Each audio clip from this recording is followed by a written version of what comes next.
Okay, good morning. Hey, first of all, thanks for being here and thanks for inviting me to do this. I probably won't be brief because since I have you here, we're going to take advantage of this. I will do the best I can to keep everything, since none of this equipment is mine, we'll do the best I can to keep everything in the center rotation. So it's going to shake a little bit, but I'll go slow so you don't get car sick. I'm going to show you a couple things today. One of them is my inlay technique. Now, there's 1,000 different ways of doing it, as the experienced people know, and this is probably old hat for some of these, some of you. But for some of the newbies, and you'd like to see the different ways of doing this, I'm going to show you how I inlay gold wire, especially like for doing a border. The idea is to try to get your border straight, and it's difficult with a V-shaped tool, because naturally the deeper it goes, the wider it gets, and vice versa, the shallower it goes. So it's hard to keep those lines nice and straight at the top. And I think everybody will agree that on a gun or anything else, nothing looks worse than bad inlay. So I'll show you the tool that I have. If you can see this, we good there? Mm-hmm. Okay. This is just a flat tool. And as far as the point geometry, I'm one of those guys, I never get hung up on that. I think whatever works for you, works for you.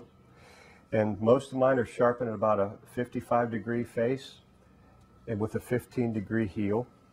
This particular flat, it's ground to the width of the wire that I want to inlay approximately. And I think this is somewhere around about 15 thousandths of an inch. And the reason why I do this is because this is about the only tool that I use to do the inlay. And I use the carpenter's trick of using just the point. Let me get a couple things for reference here. When I start to engrave, I'm paying attention to this corner over here and that line. Everybody see that? Okay. And I do not try to make everything in one pass. As I start to engrave, this is a fairly shallow cut.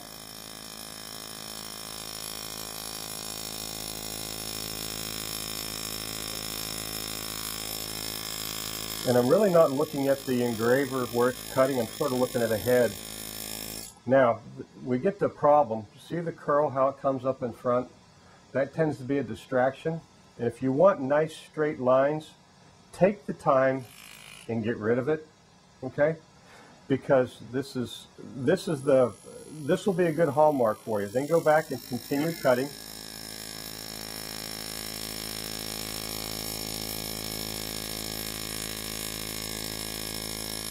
Now the curl's getting to the point where it's obstructing my view, so I will cut that off again. So now you can see we have a nice straight line, all agreed? Mm-hmm. And the sides are now parallel. So now the only thing we have to do now is just run the depth down. But first what I'll do is I'll use this as a stop. And I'll go back and I'll use this as a stop. And I went back so far it stopped, and it raises a burr. You have to cut that off. Now all I need to do is just keep going back through this channel that I've made. And usually I make 2 or 3 passes to get it to the depth that I want. And the nice thing about it is that after I get my first pass through there, it'll track fairly easy in the groove that it's already made. How long the line do you have there? Well, give me a second, I'll tell you.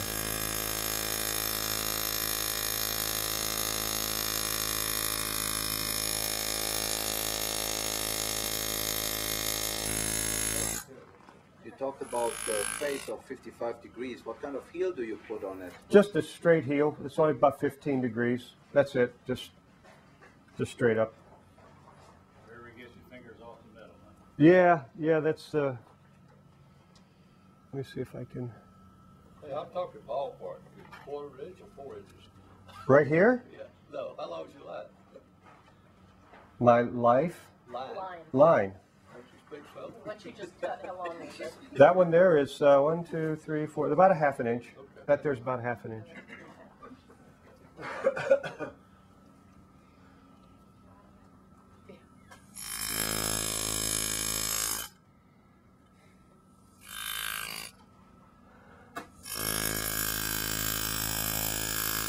Now the channel's probably deep enough that I could inlay some gold. I'm just going to make another pass on it because I want to. And another thing is I do recommend using a lubricant of some sort, because what ends up happening is as the chisel's going through the metal, it has a tendency to want to stick, and pulling your engraver back out of that groove, sometimes it'll bust the corners off. And you're constantly sharpening and reshaping these things anyway, but the less you have to do, the better off you are sometimes.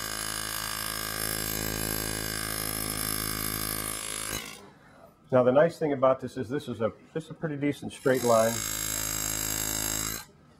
And if I wanted to go the entire length of this 3-inch, 4-inch plate, you could do the same thing. So now I've got about a half-inch line. Let me get my little gold wire here so I can let you see what I'm about to do. Look pretty good? Okay. Now, I usually don't undercut these sides like everybody puts the dovetail in. I use the same tool, and I'm just going to stand this up. As you can see the face of the tool. I try to stand it up until the face is perpendicular with the metal. Plunge it right down on the bottom.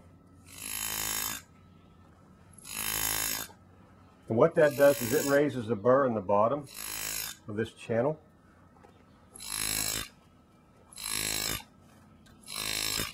And these here look to be about a couple millimeters apart. And now what I'm going to do is I'll go back, I'll rotate and I'll go back the other direction.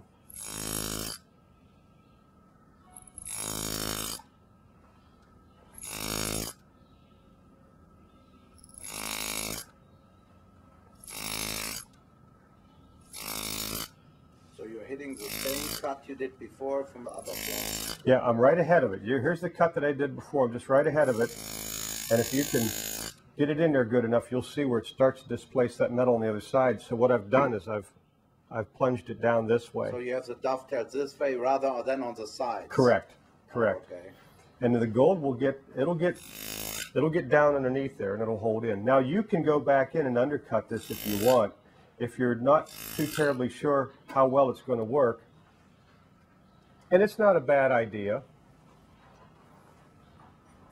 This is just it's just a round graver, and it's just been sharpened on the hone to a point, as you can see, much like a scribe. And if you want to go in the sides down here, you can go down in and you can tap in there a little bit, and you can raise, you know, you can put it displaces the metal a little bit, but you can raise a little bit of burr right there if you want to put a little bit of an undercut in. You don't have to do it. And then, of course, it's always a good idea to clean the cut out. I usually use alcohol. I'll spray on there and let that dry, because the theory is as you touch things, there's a natural acid in your skin. And since you're going to have one metal, gold, another metal, steel, and acid, anybody knows two dissimilar metals and acid does make some sort of electrical, it probably could. A battery. Like a battery, yes. So I think it's best to eliminate that. And that would probably cause some corrosion. I don't know, I just got in the habit of cleaning the oil out and stuff like that. Now for my next, now to actually inlay the gold, it's just a piece of brass that I use. And it's just ground down. Sometimes I like to set it with steel to begin with, but I usually use the brass on the metal. The brass is harder than the gold, but it's softer than the steel. So I can take this and I can run this all over the top of that metal. And I guarantee you can't do that with a steel punch.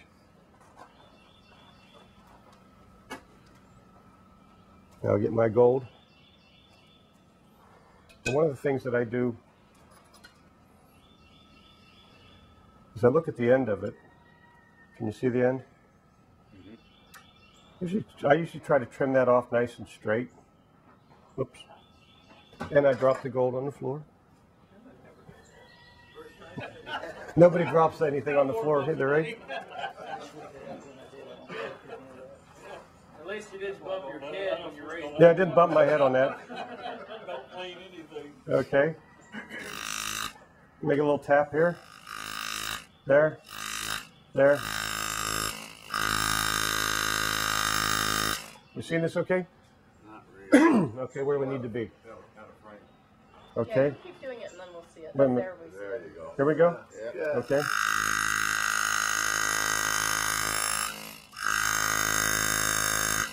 I can work that right around there. Now,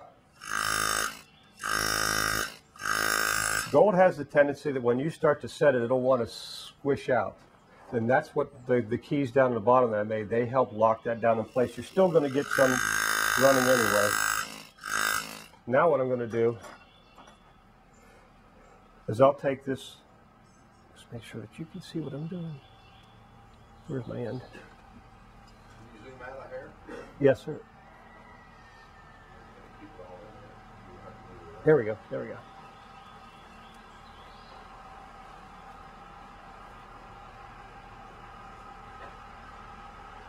I'm just going to trim that gold off.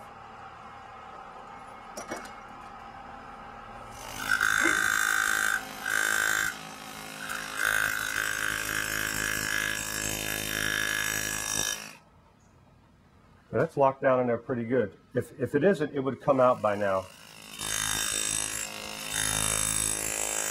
And I can just take this tool and I can continue to smooth that out.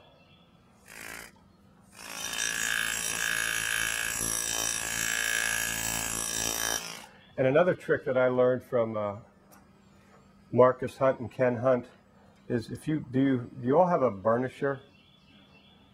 Not that big thing that you get. This is just a teeny tiny thing.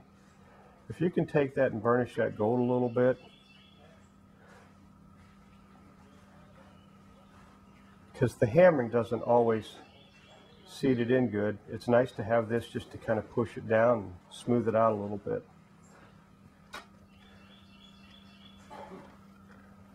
And then some of you can take you can either start to sand that off if you want, or you can take a bigger flat and you can peel the tops of this off.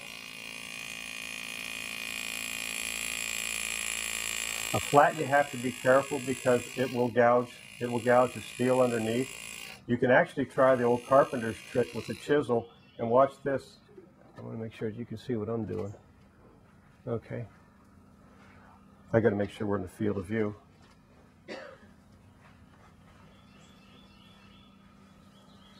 Just turn this upside down. Just tell me if you can't see that.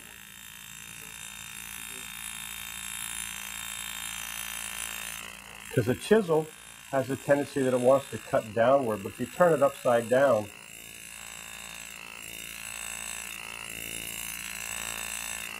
it'll cut up.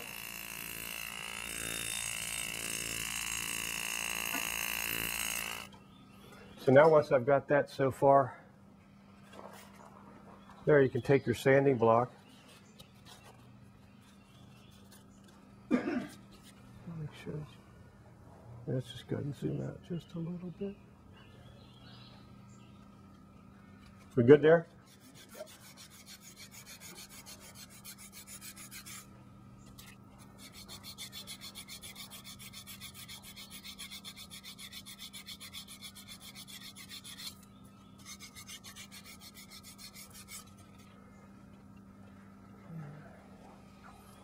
It's my little scraper that I use. This idea came to me from Lee Griffiths, and we were on a Grandmaster's class one day, and we had our little scrapers and things like that, and he said, "What are you playing with that big thing for?" So he showed me how to make one, and then we made a set of those scrapers and burnishers for Tira. I don't know if she still has them or not, but it's been a pretty handy tool. What grit are you using there for the first? This is just a 220 right here, and it's just a basic, it's just a piece of nylon. I got a piece of leather glued onto a nylon block. I guess you could use wood, you could use anything else.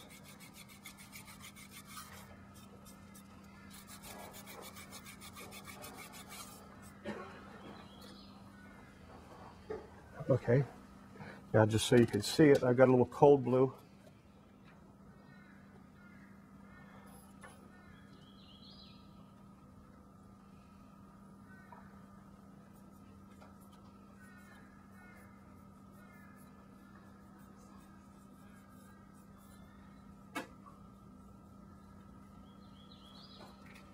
Does that look okay?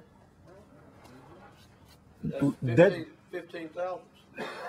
That wire there is 15,000. Generally speaking, I mean, if I want it 12, I'll cut the graver to 12 thousandths.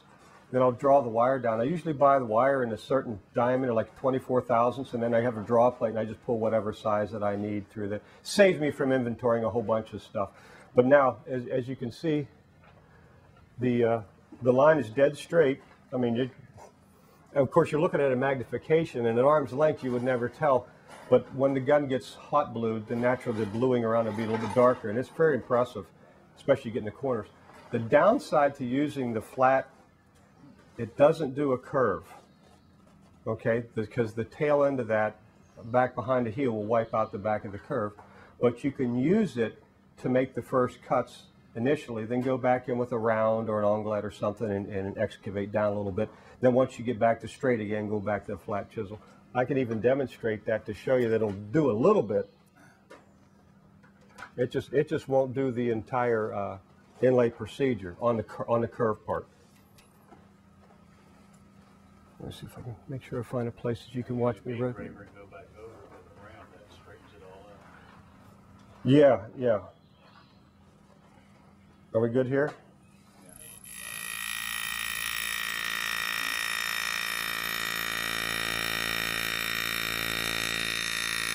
So, you know, I can make the initial cuts. Oh, might have view. Yeah, I can make the initial cuts there, but then I can only go so deep. Then the back end of the tool will start wiping out that outer corner. But once you get a round or something like that, you can get in there and you can cut those out and do the same procedure. Okay. Nice. Huh? Good with that? Yep. Any questions, anybody? Do I anneal the gold? Yes, sometimes I do. Go ahead. What's the difference for you using the sandpaper rather than a stone? You can use a stone. I just happen to have sandpaper. I think I prefer that. It's just a method I've grown to use. But there's nothing wrong with the stone. I do have those too. And I should probably use to learn those better. Anyway, yes, Ray. Hey, Brian, could you show how to seam two pieces, do a butt joint to seam two pieces together, like where you went around and your border meets? Oh, okay. Yeah, sure. Yeah, how to join two. You know, a lot of people, I don't think they stop at they lay it all in and they don't leave enough up to join. You know? Oh, I see. Okay. Yeah, because you run into two problems there. Either the gold starts to get to be too long, you got to keep trimming it back or whatever. Okay. Well, what I'll do is I'll just go right back here and I'll just cut a line. I'll just come right up to this one. Okay. That'll work for you? Make sure you can see it. Can you see what I'm doing? Just tell me if you can't. Is that a view? Yeah. Yeah, Back up. Back up here? Whoa. There? Yeah, that's it. Okay.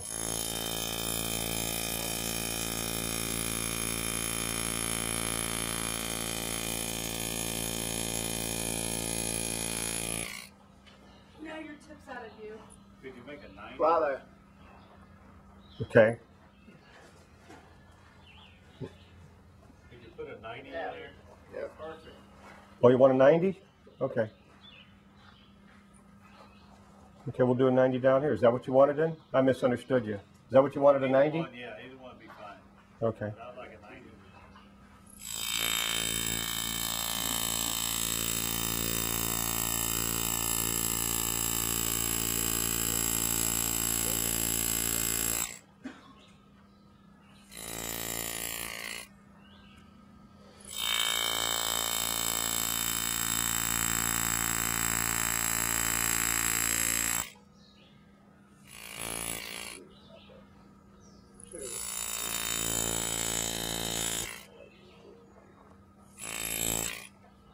I'll just take that gold out right there.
I want to make sure you can see what I'm doing. Can you see my knife tip? Okay.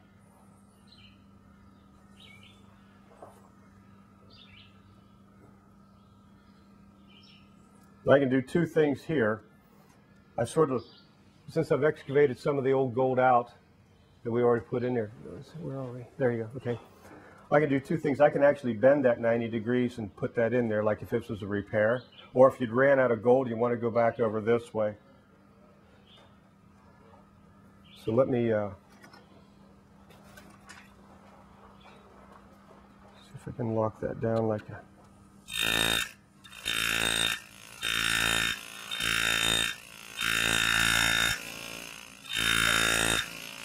I've locked that corner in. Take my knife. I'm going to bend that gold a little bit.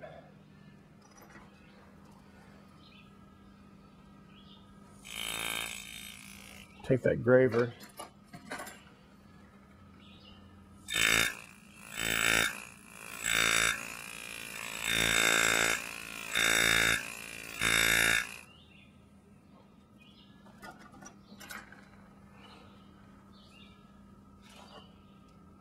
I have to zoom in a little bit. See where we're at. And I am.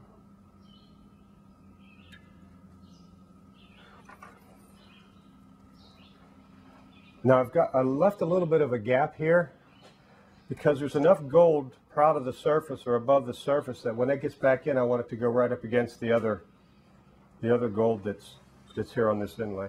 Hey Brian, on your original line, are you leaving that gold flush on the end, or have you mushroomed that up a little bit? It is up a little bit. When I put the chisel back, it did lift it up. So there's probably going to be a little bit of room for that to go underneath there too.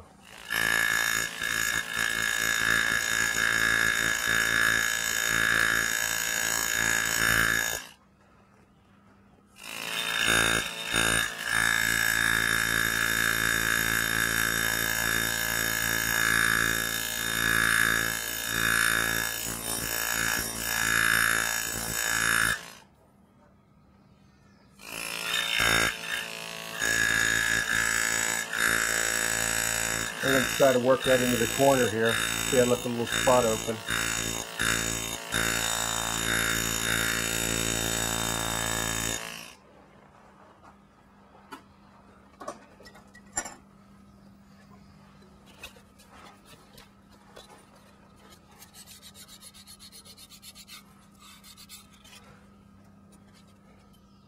Brian, what is the relationship to the depth of the cut, the depth of the groove to the diameter of the wire? I mean, when you lay it down in there, is it going to the center line or? No, I'll be honest with you. I really never been able to judge that. I've just guessed at it. I have no way of measuring it, and I think the years of experience have showed me, you know, that that's going to be too deep. And then I have to go. Actually, got to go with a bigger wire. And there's sometimes when it sits down in there, I like to think that at least half of that wire is above the surface. Because I raise the burrs, I actually lift the bottom up, so I have to allow for that mentally. And I will be honest with you, a lot of it's been trial and error.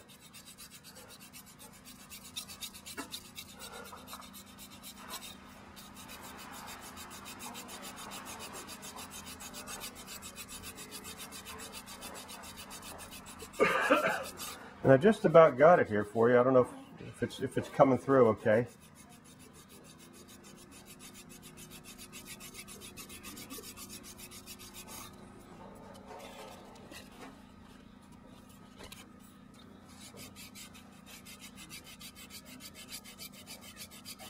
And I've done a lot of repairs on gold inlay like that too. People sent that to you, or sent that to me, and are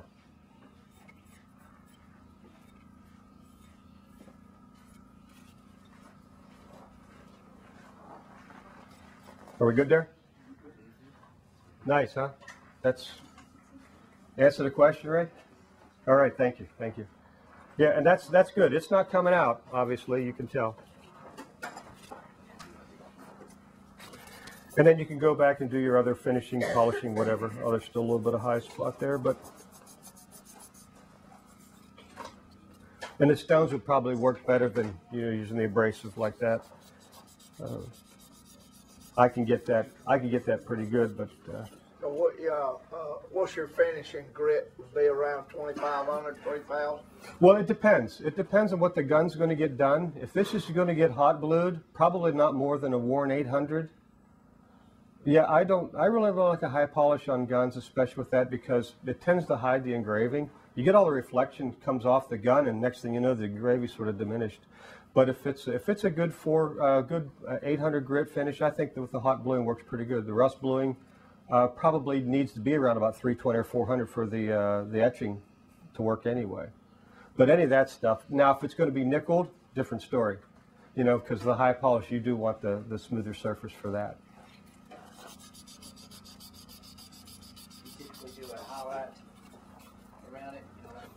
You can do that. Now that's when you start. That's a good point. You know, to actually to border the gold. Yeah, I can do that. Now you get into budget. Okay, it depends. If the guy's going to pony up the money to do the extra stuff, that's fine. And I could even talk about pricing later on if anybody needed to do that. Because as engravers, hobbyists is fine. I did that for a bunch of years. But when you're actually doing it as part of your living, all these little things add up. And when you quote a job, the worst thing that can happen to you as an engraver or as a professional is you realize that halfway through this job you're losing money. And two things happen. One is you're in a hurry to get it done, and you're not going to do the best work that you could possibly do, and your reputation can suffer for it. So usually the way I quote a job, and I mean I can go into that a little bit later. Yes, that would be important. Yeah, I think it is pricing. I actually made a note of that too to see if anybody was interested in that to talk about it, and I'll get to that later on. Remind me, I'll do that. Any other questions on the inlay? How do you do a taper? A taper inlay? A tendril, start thicker, and then you come up to a very fine point. Okay. How do you inlay that? Well, you can only get it down so fine anyway. And I really don't try to get that down to a fine taper because I don't want to risk the gold coming out. I want to have that undercut. you can actually take if you had a chisel, you can actually cut a V in there. You can do that. You can get that down to a point. But like a lot of times, I usually square that off, or you can get it to a point a little bit. And usually if you take a tool and turn it on its edge, like a knife, you can wedge it in there. And you can make a sharp point to it. But that's another thing too. Remember, we're looking at this stuff at magnification. Okay, now this is where the businessman comes in. Yes, technically, if I want to spend a whole bunch of time, I can get that down to that nice V shape. But I guarantee you, at arm's length, nobody here in this room can probably see that. Okay, so it's almost pointless to try to do that from a business perspective. And that's where I look at a lot of things. Yes, if I'm going to look at everything under a microscope, yeah, you got me there. But I guarantee you that my customer, he's not going to know that. What you can do is border the gold, and right behind that is cut that V shape in the back of it, like a little boat tail. Could you do the bordering and show this a little Sure, bit? Please? absolutely. Would you recommend in general to do a border on the inlay, or when would you recommend it? I recommend that when the customer's paying for it. Well, but like I said, well, but wait a minute. No, yeah, that is the key. And to see if that's part of the budget, fine. And once you get to a certain point where you realize you still got a lot of his money left, then you do those things to it. Ever quoted with that included? The way I usually quote is I give a ballpark price, and then I use a stopwatch. Okay, and it's actually on my bench. And anytime that as long as I'm working on that project, the clock is running. Once you quote them a price, you divide that, you break your price down to the minute, and then you monitor that. Yeah. And so when you get halfway through the gun and you realize I've used up most of his budget, you're going to have to do something. You got to make a decision, because it's okay if you want to lose money. You know, that's your business. But I've got my favorite charity, and you're probably not it. But like, so that's a business perspective. Right. And I feel that. Question. Okay. Right. Yeah. Another question? Yeah. No. That's what you just said. Oh. That's the importance of keeping a logbook. Correct. Everything you do. Yeah. My system that I have is actually index cards. When I start on a project with the invoice number, et cetera, the date, and at the end of I'm done working on it, I write the hours and minutes down, or usually it's minutes. Depends. You know, I think it only goes. I think it goes up to an hour. Then it's like if it's an hour and 10 minutes, I write 1 hour 10. Then, as the project goes through, you kind of keep a running total. But to begin with, once you quote a price, we'll say if it's. I'm not going to be very good with numbers right now. But once you quote a price, you write that on the card, and then you figure out how many minutes it's going to take you. That's the minute pricing that I can get into later when you take your annual income and break it down. There's a way to break it down to the charge per minute. Yep. And mine's $1.60 per minute. So as long as I take the price, divide it by the $1.60, that tells me how many minutes I have to work on that project. And so I keep a track of that. Then once I reach 50% of those minutes, I know it sounds a little confusing, throwing numbers out there in the air is a little tough to do. But once I get so far in that project, I can tell if I'm ahead of the game or behind the game. And not that I would do shortcuts, but one of the things that I wouldn't do is I may not do the border on the gold. If I know I'm running out of his money, I'm not going to do the border on the gold. Now, do you time it every time you're working on it, or every time you sit down to do them? Every time I'm working on that project, the clock is running. When the phone, if you have to stop to sharpen your tools, you still the clock. that's part of the job. Okay, that's actually part of the job. Well, Now, that's what I do. I was just wondering, because anytime I sit down in the chair, that clock goes on. you're right. And when I get up, when I'm finished for the day, that clock goes off. Yeah, that's part of the job to a degree. In other words, I'm not going to. Your customer should have to sit there and pay for all your tools to be sharpened all the time. But if the phone rings, if you go get a coffee, if you decide that you want to get up and stretch your legs, the clock stops and it goes back to that. But yeah, things once you're running out of the money, then things start to, not cut corners, but you're gonna have to wrap up, is what I'm saying. Now, what I'll do is I'll cut this border here. Now, you can do it one or two ways. You can scribe it, however you wanted to do. I just kind of freehand it.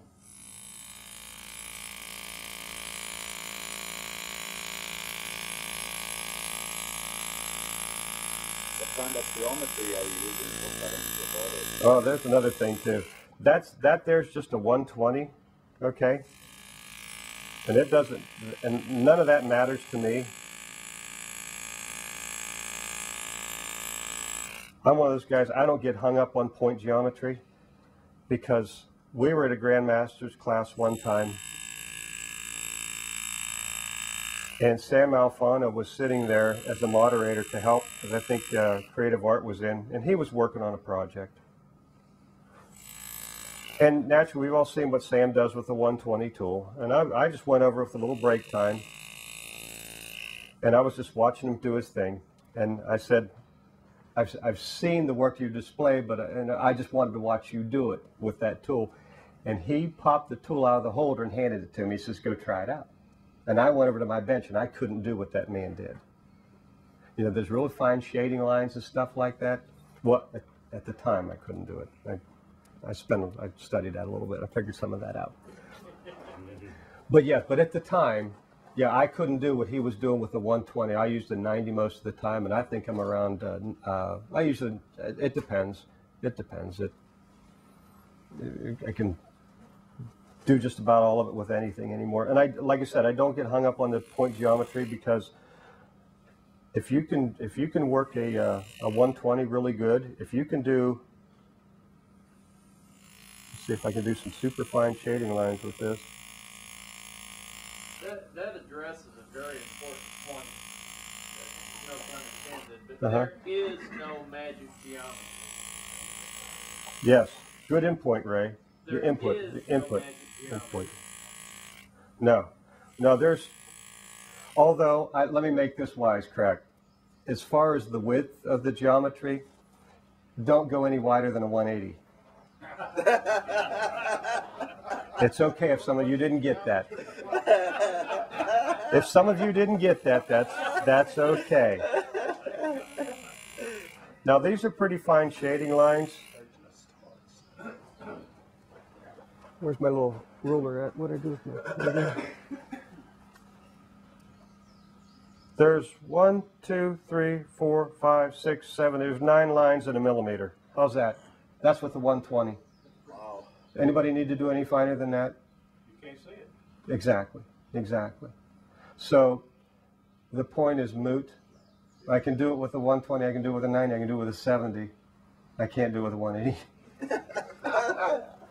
So yeah, if a 120 works for you, fine. If it's 105 works, 110 works, a 90, 50, whatever. You can also take, I can also take the, I'll make sure you can see it. If I polish it up pretty good, obviously it's not polished here, but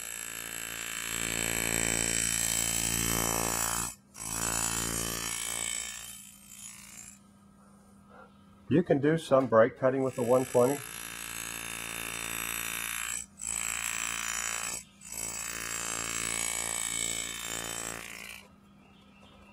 Okay. Is there a secondary bevel on your 120? No, sir. No, here. There's the heel. There it is. That's it. Ta-da. So it's about tool control, you know, and you can get that with anyone, you know, any particular point geometry, and that's get comfortable with something. Yeah, play around, you know, find the one that works for you.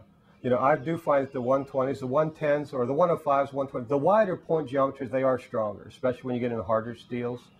They'll hold up a lot longer. Any other questions on the inlay or any of that stuff? I mean, feel free to ask. And if you want, I'll dig the gold out if you want to see how well it's hooked in there, but obviously it is. I want the gold.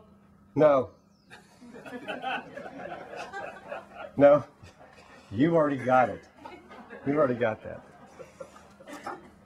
All right. Now, I want to show you something else, if you don't mind, if you've got a few more minutes. A couple people have asked me about this thing I use called a single point background.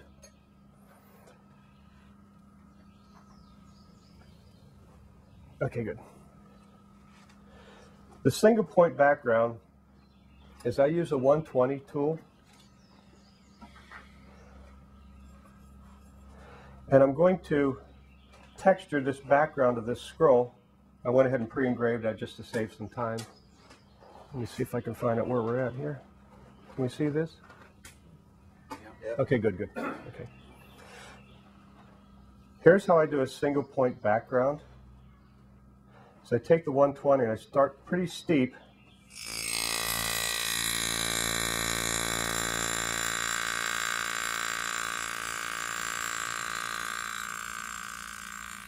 Okay, then that's a wedge cut. See it? Yeah. Now I'm going to go right beside this.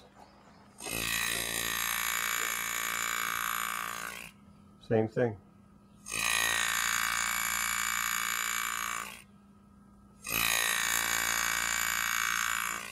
This is a really neat and a very, very fast background treatment that'll build contrast, because that's all you're trying to do anyway. It isn't necessarily budget work, because you're going to have to get the feel for this. You're running the 120 tool half in and half out of that steel. So you're going to have to get a little feel for that. The background really is lower than the surface metal.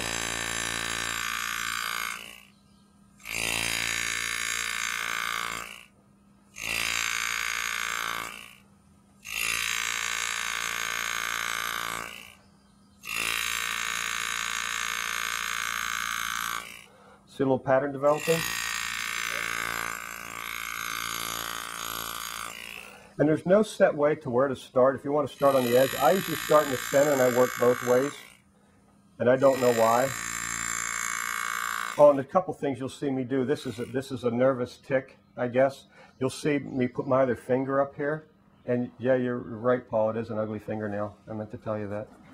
But that's a habit I got into. It's sort of like a pacifier. And I think part of it's because of the magnification we use. When you move a little bit, I think you used to get a little bit nauseous. So I put the other finger here so it doesn't do this. Okay? Yeah, Ray? When you do this, are you trying to get that fan shape on every background area? Yes. Okay. Yeah. I'll do the entire scroll that way. Okay. And you can alter your direction. You know, if you want to go this way, then this way, then this way, it all depends. But the nice thing about these practice places, you get to decide. You get to play with it and find out what works best with you.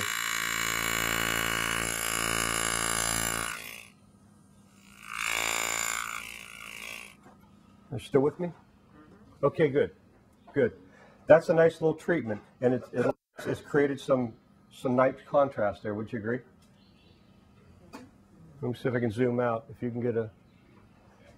Okay, that's not too bad. Not too bad. Now I can take all this one step further. Excuse me. It looks pretty good the way it is, and I would do all the sections of the scroll like that. Want me to do another one? Yes. Yeah. Okay, no problem. No problem. When you do this, are you holding that 120 straight up and down, or are you bright cutting with it? No, it is straight up and down, but I am plunging it to start with, and then I lower the back end down to let it come out to a tapered point. Yeah, no, it's a good question. It is difficult to see that here, so thanks. Yeah, it isn't this way or this way. It is straight up and down. Straight up down. Okay. And usually my reference is the face of the tool. I lift the heel up, so the face of the tool is, it disappears. As soon as it disappears, I know that I've got that pretty much perpendicular, and then I start to plunge. And it's quite a cut too. I mean, I'm digging it in there pretty good.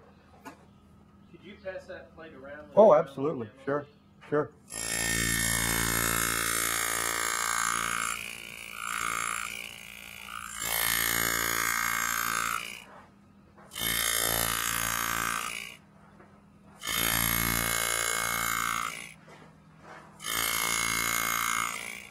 Yeah, the squirrely part is going to be when you're doing these cuts. That 120 is half in and half out of that metal. It takes a little bit of effort to keep it in there. Oh, this cut isn't going to be so nice. Guess I should be paying attention.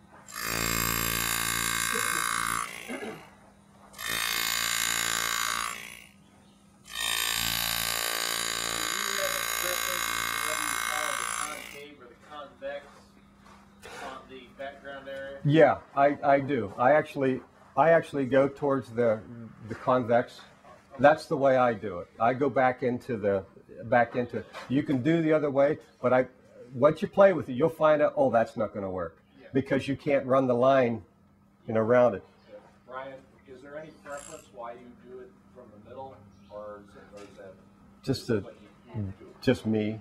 Okay. It's just, yeah, I did it that way. I guess maybe I needed a reference. I think it's that mental subdividing. In other words, I would start, I don't know where the center is, and I want that first line to be straight across. But no, you could probably start here. It's kind of difficult for me to figure out how that's going to work out. And maybe that's because it's evolved. I've probably tried it the way, the way you're wondering. Why don't I start over here? Well, I think I might have done that, and then just over the years, it's evolved into this. And as you can see, it's kind of fast. And if you get it right, there's a little bit of it leaves a little bit of a mark right here on the back of that, because I'm dropping that down in that groove pretty good. You can go back and clean that up and use it as a shade line. I'll show you what I mean, because I've made a little bit of a mess on that edge. Can you see this here? Okay, yeah, there's a little bit of a mess there. I'll make sure I keep it in field of view. Do I? Okay. This way? Yeah. Okay, okay.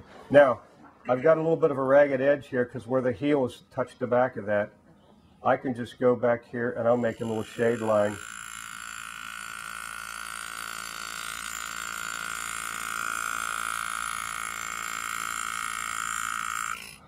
I'll clean that up, and that's all but gone. And I'm telling you, at arm's length, you're not gonna see that I even did that. That's just me doing it because it looks terrible under the scope. Customer really won't care. All right, now I got one little. That's a lot faster than stippling. Yes, it is. Yes, it is. Go ahead. Have you ever tried to start thin and then plunge to the thickness? Why do you Yeah. start thin and come to the thickness? Because I can get out of trouble faster than I get into it.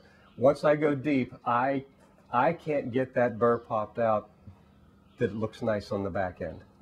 That's the only reason why I did it, because it's a nice thick piece you're trying to lift out.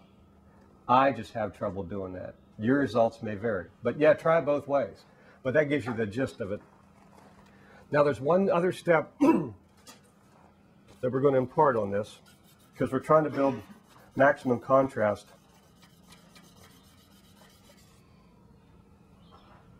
There we go, good.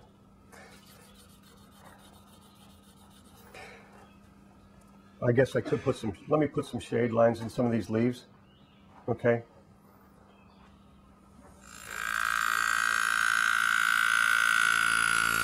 And I'll do it hastily, because you get the idea. I don't have to impress you with 9 lines per millimeter, because you know I can do that. So 3 or 4 is going to be fine here. We just want to define the leaf. Yeah, a little shade up here on the top. I'll do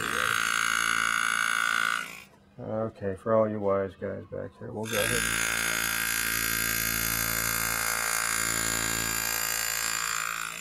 Okay.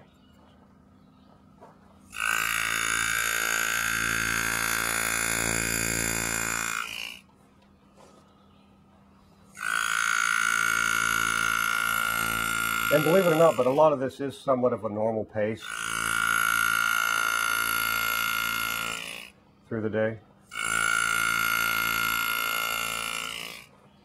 I won't do the rest of them. Make sure I got to get it in here so you can see this. That's what I want you to see. Now, years ago, my friend Ron Smith taught me about this stuff called ferric chloride. This is an etchant solution. They used to sell it in Radio Shack, and I bought this probably a decade ago. And there's enough here to last all of us a lifetime. Ferric chloride is a etching solution that they used to use for printing circuit boards. It's some sort of, what's that? We still use it. And you still use it, okay. Also what we use for etching Damascus. Okay, all right, fine. So Radio Shack still sells it. oh, do they? Okay. Yeah, I didn't know that because I have no reason to go back and buy anymore. Well, in any case, and obviously the guys that have handled this before, it stains like iodine. It looks just like it, but it has an interesting effect. If I put this on this steel.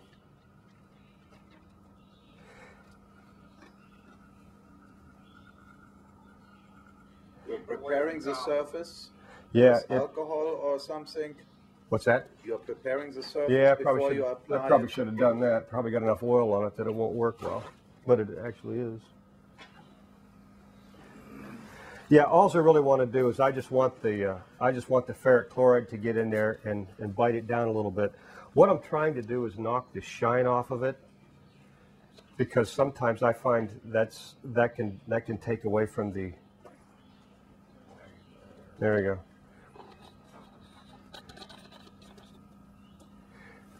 And it doesn't have to stay on there very long. And by the way, it will discolor stainless steel also. Now, since this is an etchant solution and it's corrosive, you do have to neutralize that. I like to use baking soda and water. I didn't happen to bring any, so I'll just hose it down with a little bit of alcohol. And Would this work on brass too? no, yeah, it'll just kind of it'll make a mess out of that, I think. But I usually use this for the ferrous type metals, iron, any of the steel. You know if it works on the 300 series thing? On what? 300 series thing? I'm sorry, I didn't hear. You know if it works on the 300 series stainless as well? Yeah, oh yeah, that'll work on it, yeah. Well, now that I've got that matted down, okay. Now I'm going to go back over here with some 400 grit. And the contrast, it does make quite a dramatic difference. And we'll pass the plate around and you can see how that really does darken that. Well, you know what, maybe, I don't know if you could, not that your eyes would be that good from there. Anybody see that? Yeah. Yeah, that's all the natural color of the steel too. I mean, all I did is I just knocked the shine out of that stuff down on the bottom. And wow, I mean, it just pops right off. It's look how quick, you know, you've got something that just pops right out. And you see the length of time it took to do that. So, Would you do that if you're gluing it? sure, absolutely. Yeah, I would do that first. And then it even comes out nicer because that's even a lot darker than the surface, yeah. And I just hit the top of that. That's with the 400 grit. So, and that would be good enough to go in the bluing tank for me, you know. Any other questions there? No? Okay, well, I covered that. That's a single point background. Could I show you some pattern transfer and some of the methods I use? Please. Okay, all right. Let me get another plate here.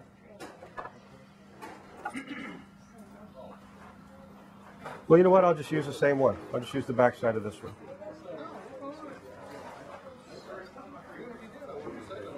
So you can go to Radio Shack and get the etching solution. Yeah, that's what they said. They still sell it. They still sell it. Yeah, they call it etchant solution, but it is a ferric chloride. All right. What I want to show you now is what I use for a pattern transfer. A lot of the work that I do is production work, so there's a lot of the same things that I use. Or what I'll use is I'll work up something on a practice plate and I'll keep it, because you can always, you know, if you make a really perfect scroll in a nice size, you know, once you've got that and you've engraved it on a plate, why not keep it? Yes. Okay, it sort of makes sense just to have that. And that was one of the things that amazed one of my students. They said, I was surprised that you still make practice plates. And I said, oh yeah, constantly. Before I take a pre-64 Winchester Model 70 floor plate, and I don't want that to be my, you know, on-the-job training, because they're all a little bit different, especially when you're putting animals or maybe a different type of scroll on it. I want to see how that looks somewhere else. Now, what I have here is this is a plate that I've engraved a scroll pattern on, that I'll use for future references on some guns I'm going to do some production work with. The first thing that I do with this is, I'll clean it, I guess. I use the transfer solution, either the the Transfer Magic, or I make this, it's a 80-20 mix of lighter fluid and Damar varnish, 80% Zippo lighter fluid and 20% Damar varnish. And I'll take this and I'll just put it on the metal because I want that weak Damar varnish solution, or the Transfer Magic, whatever. I want that on there for a specific reason. I gotta get my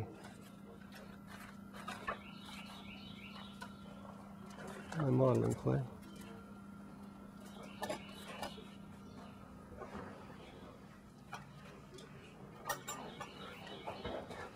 Once that kind of tacks up a little bit and flashes off, this is just your basic modeling clay. I guess some people could use transfer wax, but that's all this really is. If I take this modeling clay, I'm just going to roll it on that engraved plate that I've put that Damar varnish on, and it puts a little film on there.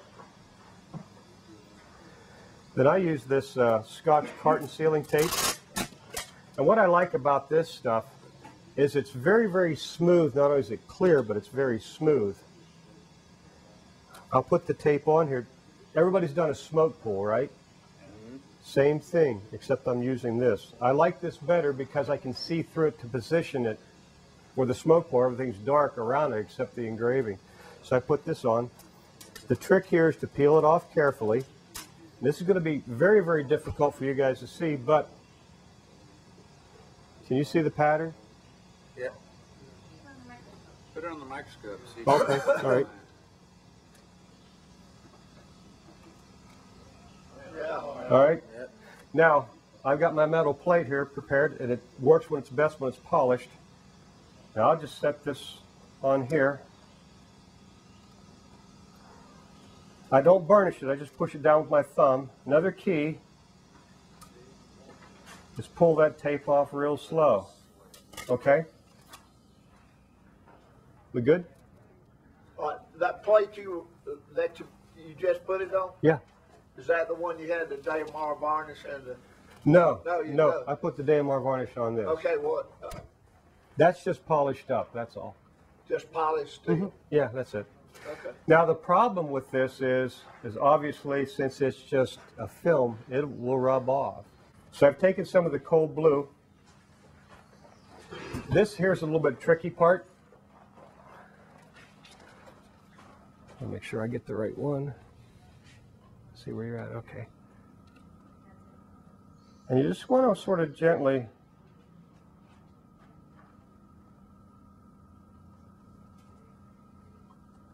now, I'm not scrubbing this, okay?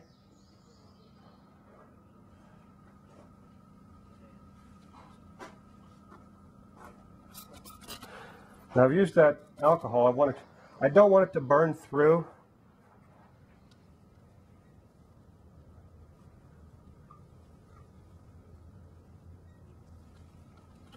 That's on there pretty good. I mean, I could see that good enough to engrave. It's permanent. Okay, I know it probably doesn't come out too good there. Yeah, but see that's not rubbing off either. So I can go ahead and engrave that if I want to, or you can scribe, you know, if whatever you're afraid to do, or whatever you're afraid may not happen, you can scribe that back on there to do that with. But that's one of the pattern transfer systems that I use. Any questions on that? Does that blue and heat through the oil? It will if you leave it on there long enough. That's why I kind of spray with alcohol, or you can dip it in water or something like that. Hey, Brian, Yes? what's for your Damar and lighter fluid solution, what's your ratio on that? 80% lighter fluid and 20% Damar. Usually if I use a tablespoon thing, it's, 4 of these to 1 of those. Jim Small mentioned to me, he buys the black can, Yeah. not the other. Okay. Doesn't work as well. Yeah, okay. Go to a pipe shop or. Oh, yeah. Yeah, I guess you're right. That is the black can that's in there. No, that's... Okay. That's for the things that I wanted to demonstrate. If you want to talk about pricing, you want to do that? Yeah. Okay. Yeah. how I work the pricing angle, the rules apply differently for the hobbyist as it does for somebody who's trying to make their living doing this. The best way is to figure out how much money you need to make per year. Now, I didn't bring a calculator with me, so if somebody has one, pull that out, please. And we can do the numbers, and maybe somebody can, either way. If you want to get it, that'd be great. Oh, okay. And since it's yours, can I let you use it? I'll feed the numbers to you, you can just punch it in. But say, for example, if you want to do this, the rules only apply to somebody like me who does this full time. But let's say, for example, that you want to do this full time, what do you need to charge? Well, take last year's taxes and look at that thing. It says gross income. Okay, and we'll just use $50,000 as a number. Okay, so you need to make $50,000 a year doing this. So if you got 50,000, you divide it by 12 is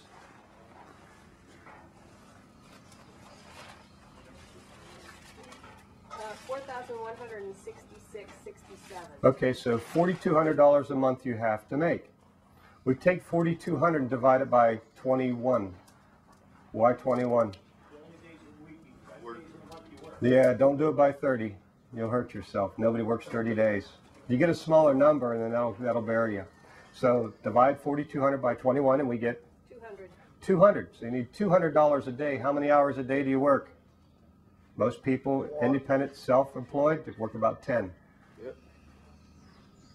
So what do we got? 20. $20 an hour. Divide it by 60.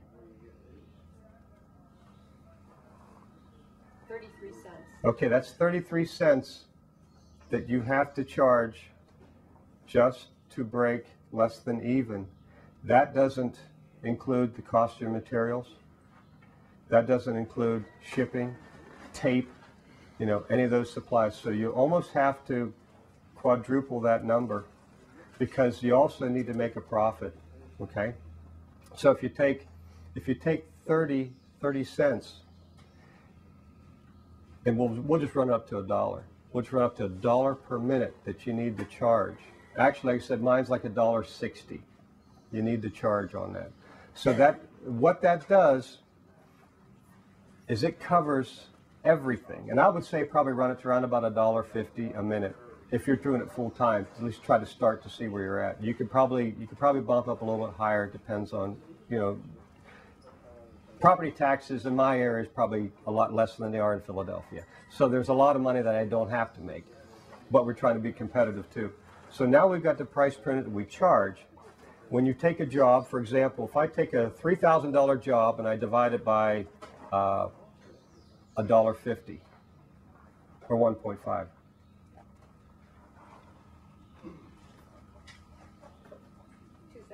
Okay, 2,000 minutes. I got a $3,000 job. At 2,000 minutes on that clock is when his money's run out. Does that make sense? Yep. Okay. 33 and a third hours. Okay, 33 and a third hours. And then you start regulating it that way. So by Thursday, you better be... Yeah, by Thursday, you need to be putting a ribbon on this project. You're going to start losing money. And then once you know you're starting to lose money, then your attitude goes down the drain too. But when you start on a job and you know you're making money halfway through this, you do your best work, and that's what you want to do anyway. So the $1.50 an hour that I'm using for a baseline for you folks, that includes the time that it takes to print out your invoice, to 3-hole punch it and put it in the binder, however you document that stuff, to wrap the package up, the tape, the labels and all that stuff, and get it to the post office or the UPS dock or whatever you do. It all boils down to, yeah, that's what you have to do. If you're constantly engraving, as long as that metal chips are coming off that plate, yeah, 30 cents a minute would probably be okay, but it isn't always engraving. And the rule of thumb is if that chisel's not cutting metal, you're not making money, because you can draw and draw and draw and draw and draw on a project for a month if you want. But until you're actually cutting that metal, no money's being made. So the idea is you want to be able to get your drawings done, and that is part of the job. As long as you're working on that, that clock is running. And since you know that in this particular one, you've got 33 hours to do this with, keep track of it.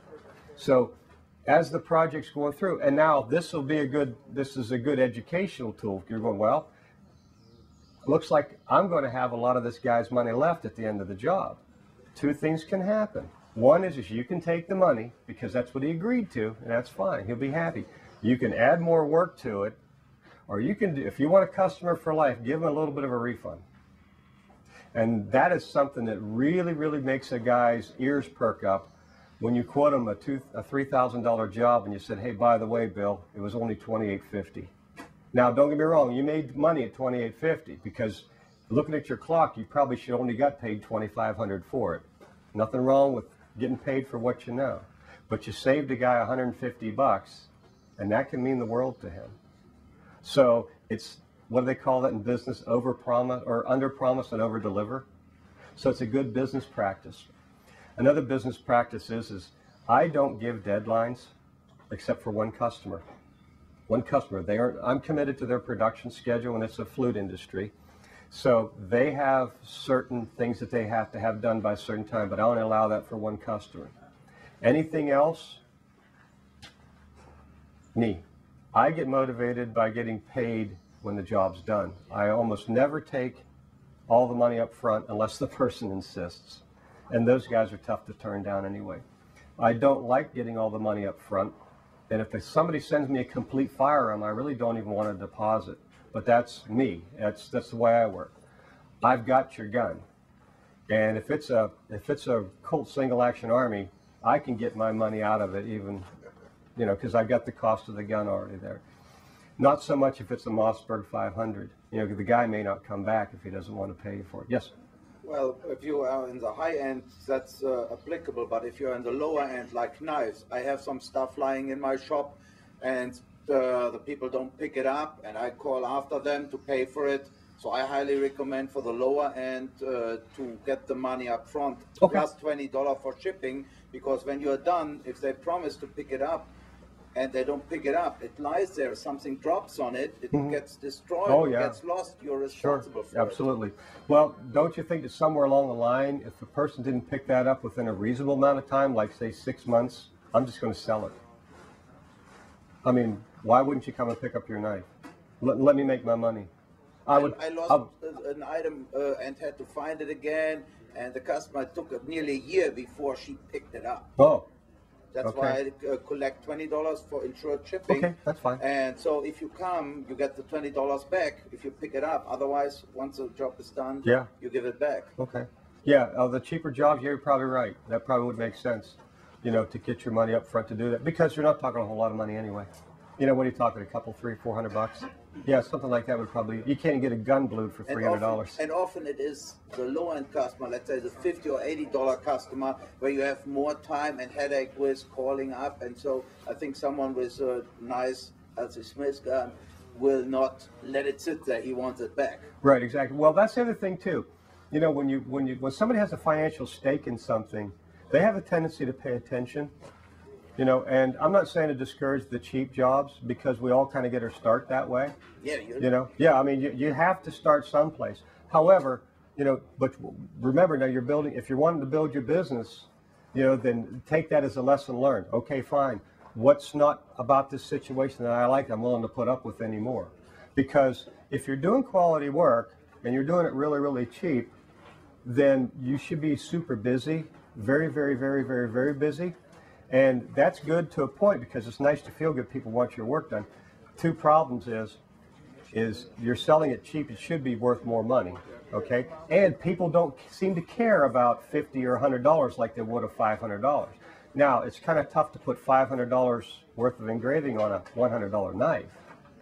But by the same token, once you get bombarded and you get completely swamped with all these $50 and $100 cheap jobs, it takes time away from doing the jobs that make you money. Okay?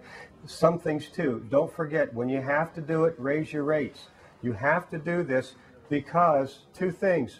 Your customers are your customers, and they understand that. The person that wants to beat you down, he's a shopper. He's not your customer. Ray? Amen to what he just said. Two good points that you just made. Number one. Did you hear that, Betty? 2 good points I made. Does my hair cover up any of them? 2 good points you just made. Okay. Number 1, never set a deadline. Yes. Because if that's the only job you have, fine. Yeah, correct. Okay. If you only have 1 job on your bench and that's the only thing you got going, fine. Yes. But the moment you have a life, the moment you have kids that get sick, the moment you have automobiles that get in accidents, yes. the moment you have roofs that leak, life has a way of throwing those curveballs at you that there's not a logarithm out there that can calculate all that in. That's correct. Once you get 3 or 4 jobs out, there is no way to accurately predict the deadline. No. And the moment you start having to tell a customer, oh, well, yeah, I know I said I would have it here, but yes, you start breaking down your client relationship. Exactly. And what they say, the rule of thumb is everything before the word but is BS. Yes. Okay? So you can say everything you want, but whatever you just said doesn't matter. The other good point is, once you start getting swamped with work, raise your prices. Absolutely. Absolutely. My general rule for years has been every time I hit that 6-month mark, 10% gets added. Absolutely. Because I guarantee you, gasoline, property taxes, homeowners insurance, it's not going to be cheaper next year. Right. And it's not that you're trying to, nobody here is trying, I mean, I don't know if you could make a fortune. I doubt if you could become a millionaire doing this. I mean, God love you if you can, show me.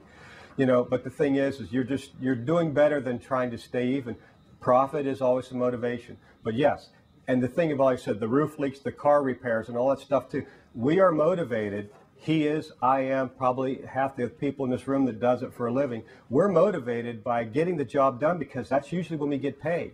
So there's a strong incentive to get back to work at the bench. We'll deal with these problems. Yeah, that means work until 1 or 2 o'clock in the morning. Sometimes we do that. But absolutely, no deadlines.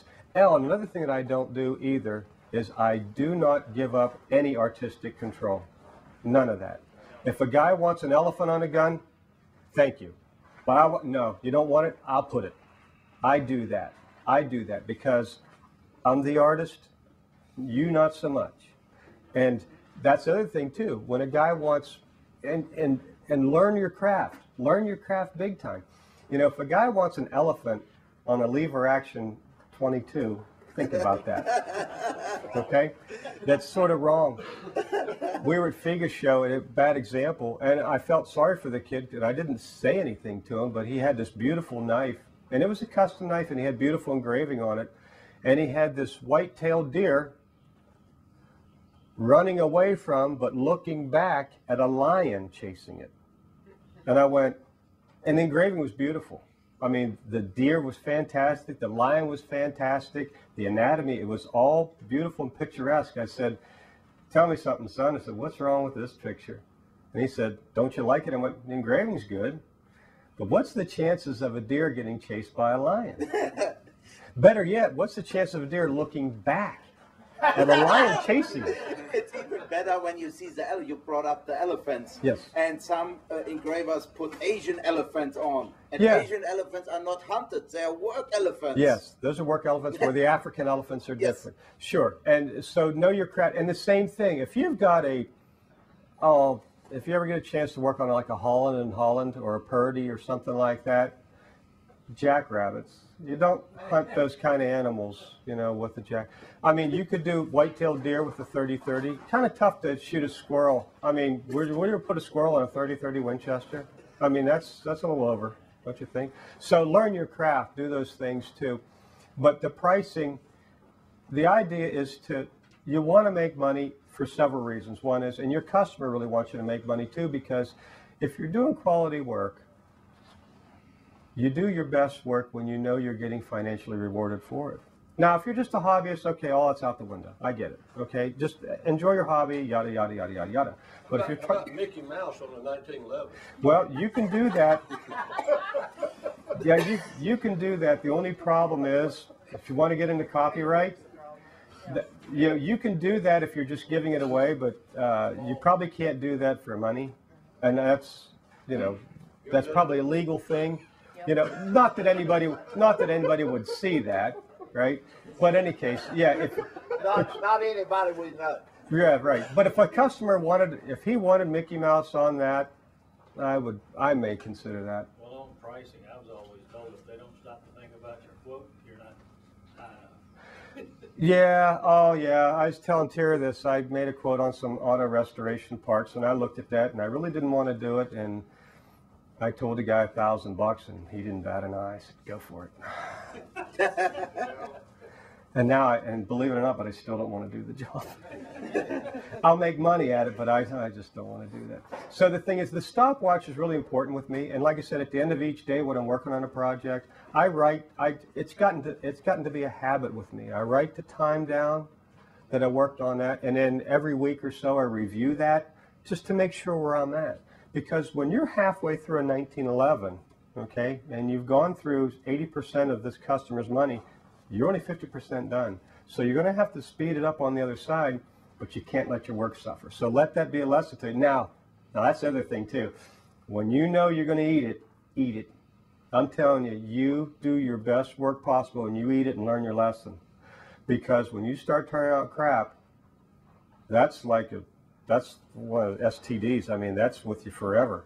You know, or a bad piece of luggage that just won't go away. Or try to throw away a garbage can, right? Your garbage can, you know, it keeps coming back to you. So just knuckle under, do your best work, do the best work like you're getting paid at King's Ransom for it, and learn your lesson.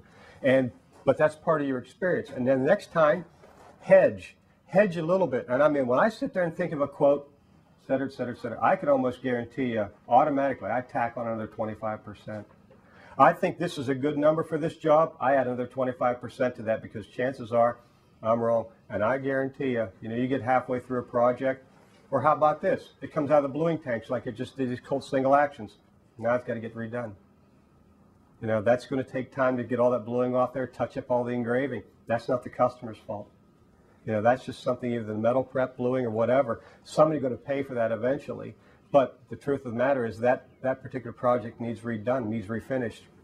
So, oh boy, that 25% acts as the buffer. But the reason why you go the minute part is because two things. It tells me how much time I have in this project. And if you really want something to open your eyes up, at the end of the day, you look at that clock and it'll tell you how much you weren't engraving today.